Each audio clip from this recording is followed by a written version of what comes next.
এই মুহূর্তে বড় খবর ভাই, আপনারা জানেন যে আমি মানুষের কাছে বাস্তবটা তুলে ধরি। আমি FS Anarul media YouTube channel. ভাই আপনারা বলেন, 2.5 থেকে 3 বছর ভাঙরে এমএলএ বিধায়ক নওশাদ সিদ্দিকী এখনও আছে, উনি এমএলএ। আবার 3 বছর পর আবার ভোট হবে। যদি বাংলার মানুষ, যদি ভাঙরের মানুষ যদি নওশাদকে জিতায়, তবে কিন্তু নওশাদ সিদ্দিকী এমএলএ হবে। না হলে কিন্তু সাধারণ মানুষ হয়ে যাবে, সাধারণ মানুষ হয়ে যাবে। এখন ভাঙরের আইএসএফ নতুন একটা মহিলাদের জন্য একটা পার্টি অফিস করলো।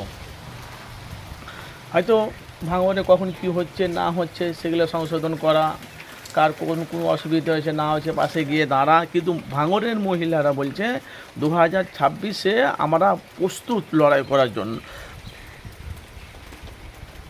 প্রস্তুত লড়াই করুন। আপনারা বলেন যে বাংলাতে মুখ্যমন্ত্রী মমতা বন্দ্যোপাধ্যায় যার উন্নয়ন চলছে, বাংলাতে 64টা প্রকল্প মানে বেকার ভাতা, লক্ষ্মী ভাণ্ডার, স্বাস্থ্যকার্ড, রূপশ্রী কত কি পাচ্ছে, সব তৃণমূল দিচ্ছে। ভালো করে বুঝবেন।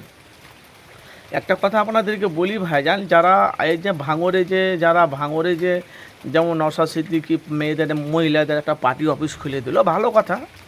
কিন্তু যারা পার্টি অফিস খুলেছে না, তারাও কিন্তু লক্ষ্মী ভাণ্ডার পায় তৃণমূলের। এটা পুরো কনফার্ম। আমি গুনাহগার মোহাম্মদ আনারুল হোসেন, আমি বলছি এটা কনফার্ম। আপনারা একটু খোঁজ নিয়ে দেখবেন। কিন্তু তবু তারা নওশাদকে তারা ভালোবাসে। কিন্তু হলে হবে কি, নওশাদকে তারা তো ভোট দেয় না। পার্টি অফিস করছে, সমস্ত জিনিস নওশাদের বক্তব্য শুনছে, কিন্তু ভোটের সময় এরা কিন্তু নওশাদকে ভোট দেয় না। এখন দেখা যাক 2026-এ কী হয়।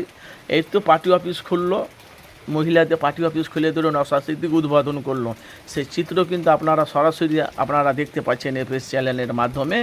আসুন 2026 আসছে, আপনাদের মতামত অবশ্যই আপনার কমেন্ট বক্সের মাধ্যমে জানান।